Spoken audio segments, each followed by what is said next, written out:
Біз қазір Астана қаласындағы бейбітшілік және келісім сарайына қарама-қарсы жерде бой көтеріп жатқан жайлы мектептің құрылыс алаңындамыз. 600 орындық оқу орны биыл қыркүйек айында қолданысқа тапсырылмақ. Осылайша 1 шақырым жерде орналасқан нөмір 72-ші мектептің жүктемесі едәуір азайтады.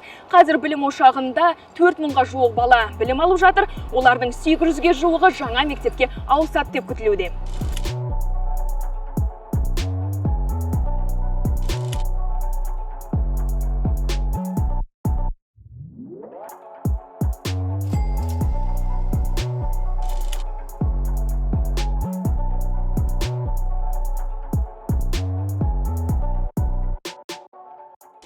На объекте работает около 110 человек в первую смену и в продленке около 50 человек.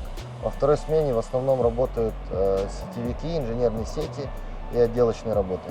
Штукатурка, перегородки, внутренние работы.